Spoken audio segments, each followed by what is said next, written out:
The hub, Beantown, the American Revolution. This is Boston, Massachusetts, and this is I Travel for Coffee.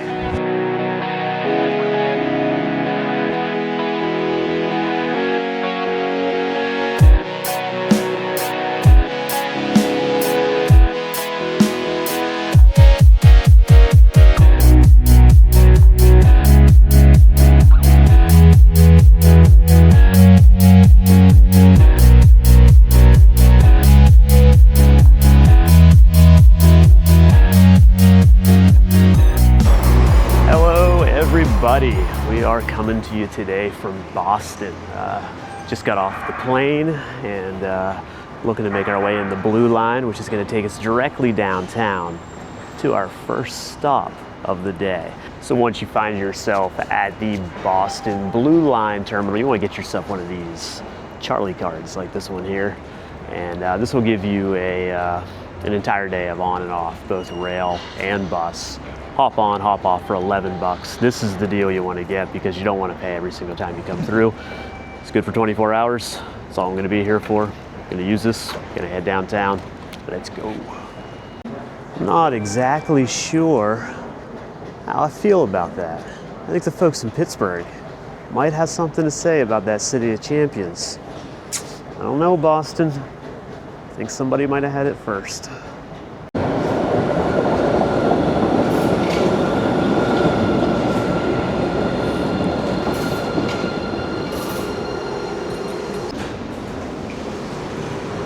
All right, here we go. We are riding off the subway here at Bowdoin, and we are heading up to the street, and we are going to our first coffee shop of the day here in Boston. I have no idea what's going on right here, but I'm liking it. Our first coffee shop today in Boston, Massachusetts, is a little place called Cup of Coffee. What's unique about Cup of Coffee is they serve Australian style coffee. They also serve Australian meat pies. So you get yourself a meat pie, you get yourself a cup of coffee. Really cool place. They have more than one location. This is the west side location that you're gonna see today. I believe that there is one on the other side of the city, but we're gonna go in and probably get a flat white. I wanna take you along with me. Let's go.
So this is Cup of Coffee.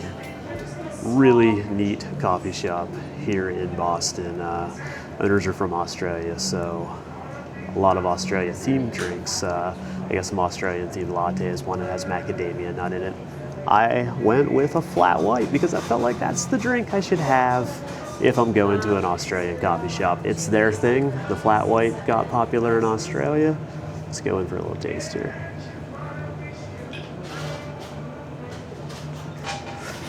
Oh yeah, that is a good cup of coffee right there. Gets over the mustache, tastes good. This is exactly what you want. I also picked up one of these guys. This is a meat pie. This is called the Ned Kelly. I don't know who Ned is. I don't know if he made this meat pie. I don't know if he's famous in Australia. If you know, let me know in the comments because I don't know who Ned Kelly is. But it's got some beef, it's got some bacon, got some cheese in it. Super awesome. I like any type of meat shoved inside of a pastry. I like it even more when it's partnered with a really good cup of coffee. So if you haven't had a flat white, basically a flat white is very similar to a latte. The only difference is that there's more espresso in a flat white than there is, say, steamed milk. That's the difference between the two. If you like a stronger coffee drink and you actually want that espresso, I would recommend getting a flat white rather than getting a latte. A latte is what most people go to because it's what they know. But if you're getting coffee because you want to drink coffee or have espresso, then this is the drink that you actually want. Such a cool place, really small in here, very intimate feeling. Just a cool little bar facing out the window. You can actually see the Boston Public Market from where I'm sitting right now, probably the West End doors. So if you're in the Boston Public Market and you want a really good cup of coffee, head out the West doors in the area that is known as the Kitchen, and just walk west. Can't miss it. Cup of coffee. All right, so let's have a little heart-to-heart about Mr. Ned Kelly here, who apparently this delicious meat-filled pastry is named after. Ned Kelly was a murderer. He's a killer in Australia. So yeah, I will agree that this meat pie is in fact killer, just like Ned.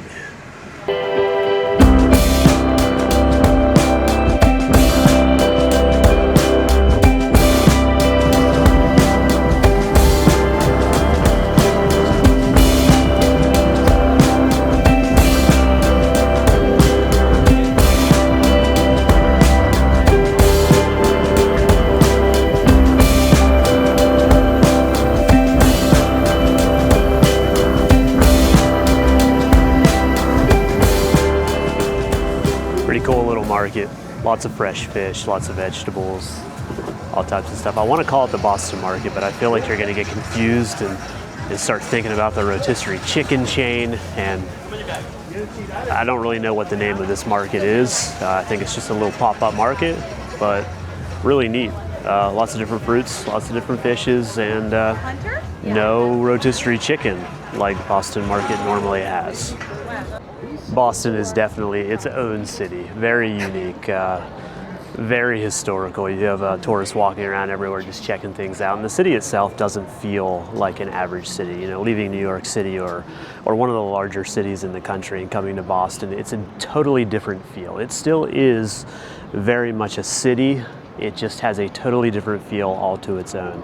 Very historic, really pretty. Skyscrapers mixed in with old colonial homes, and so much history here in Boston.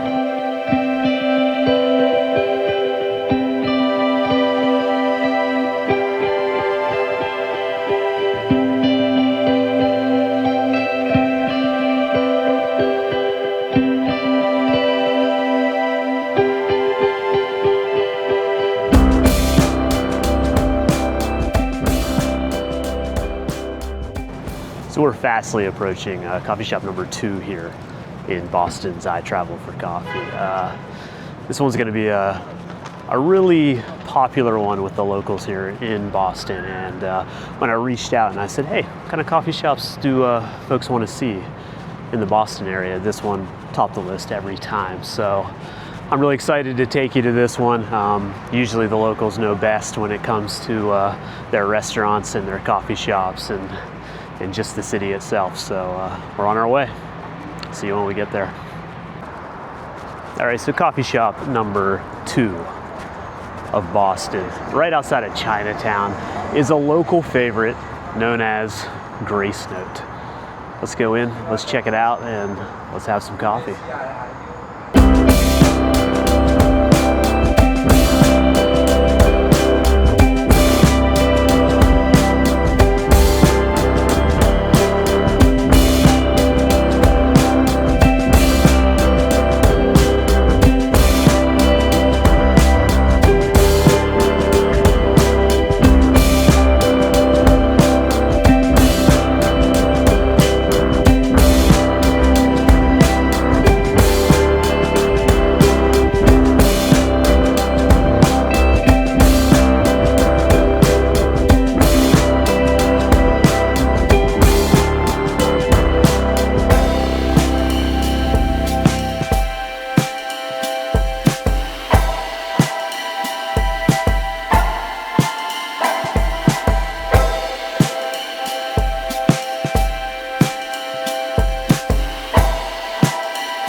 So oftentimes when you walk into a coffee shop, you can tell it's going to be good by the smell. And Grace Note had that smell. As soon as I walked in, it hit me and I said, all right, pretty sure I'm about to have myself a good cup of coffee. So I got a cappuccino, which is my go-to whenever I want a really good cup of coffee. I'm a cappuccino guy, but I switch it up as well. I'm looking forward to taking this first sip, so let's get into it.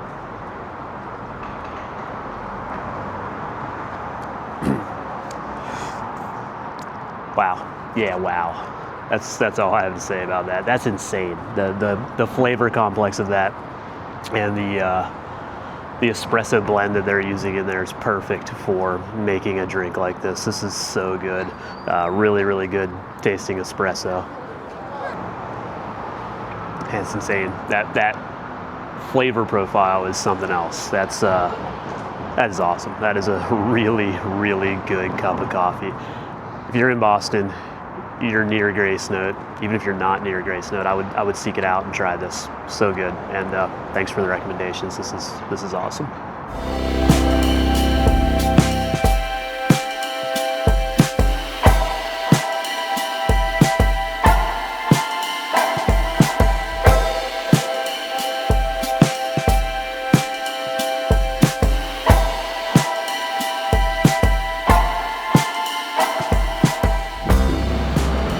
All right, so we're heading out of Chinatown now, and we are heading to our third coffee shop, and this is actually a roaster. We're heading to George Howell Coffee Roasting, and George Howell's a pretty interesting individual. He had 24 of his own coffee shops, and ended up selling them all off to a company that we all know, has a round green logo with a mermaid in it, sells all kinds of drinks that you might have heard of, and different sizes that are real strange for their coffees.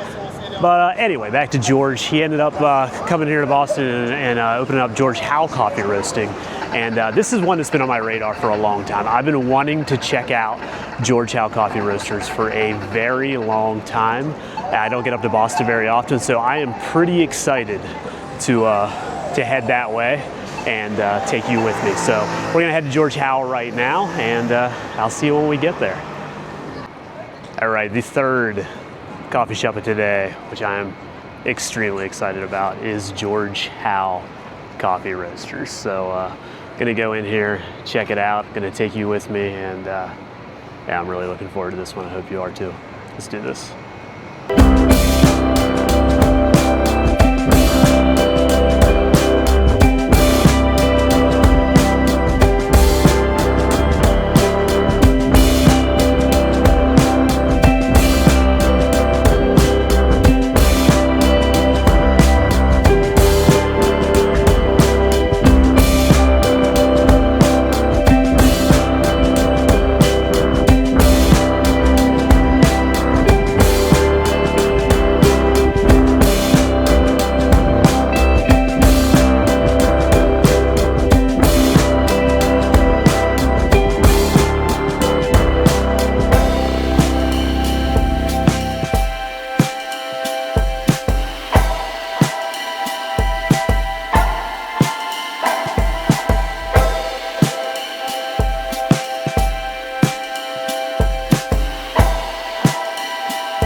That's a strong espresso. That is a very, very flavor-forward espresso. And then on the back end, you get that acidic taste that makes coffee taste pretty good. Give it another go here.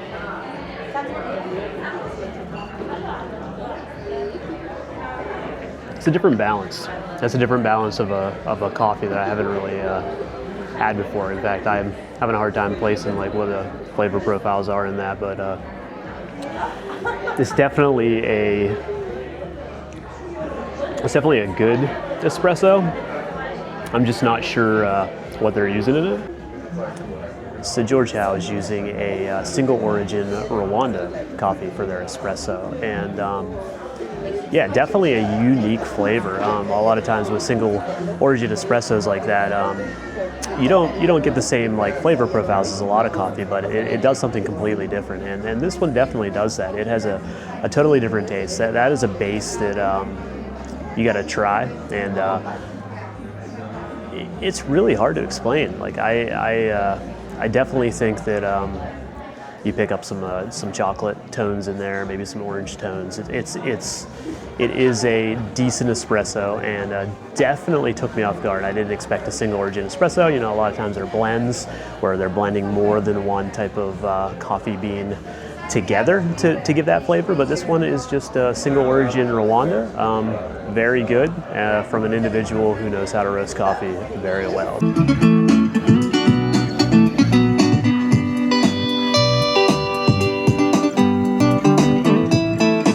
This guy.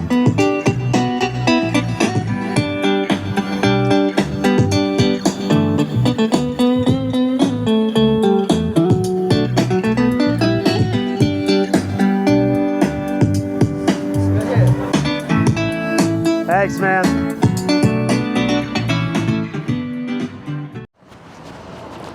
All right, we are heading to coffee shop number 4, the final coffee shop of the day. We're heading to Ogawa, which is a Japanese coffee shop, actually from Japan. They have locations in Japan, and they have this one right here in Boston. Pour over is their thing. We're gonna check them out and try some really good coffee, hopefully. This is recommended by almost every barista that we talked to today. Said that Ogawa is where you wanna go. So if other people are making coffee in the city and they're telling you to go somewhere, you listen to them and you go. So the 4th and final coffee shop of today is Ogawa. Let's check it out.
So just got a pour over from Ogawa here, and first and foremost, Japanese seating in here, like you would see in a coffee shop in Japan. If you don't know, Japanese coffee is, I think their claim to fame is a pour over, and they're professionals at it. So that is what I went with today, and it's also what I was recommended by the barista to do. You're gonna pay a little bit for this, but it is definitely worth it as far as flavor goes. I already took a sip. I couldn't hold back before I started filming myself because I had to try it, and yeah, The flavor profiles are so good, but let's go in for another one.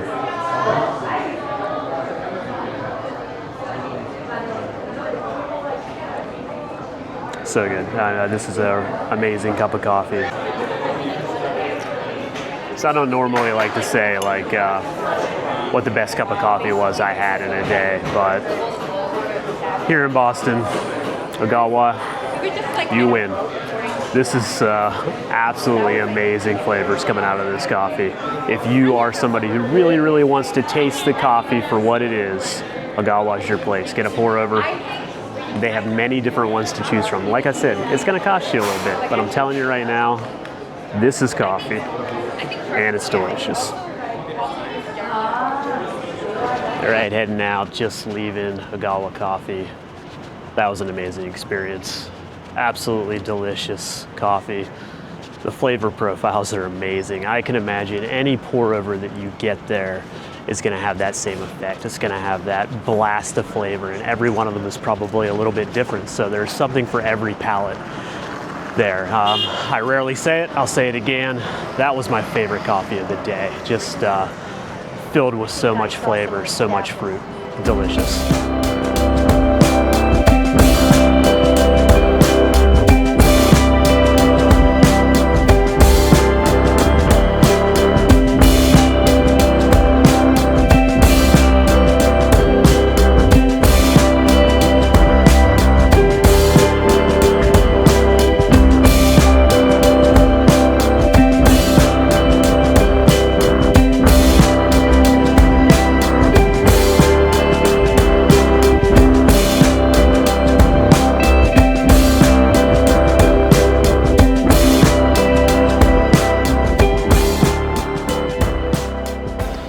So that concludes today's day in Boston. I hope you really enjoyed this, and if you did, I would really like it if you could hit that like button, subscribe. It really helps the channel. I'd love to continue doing this. I'd love to continue taking you with me to see some awesome places across the world and drink some fantastic coffee.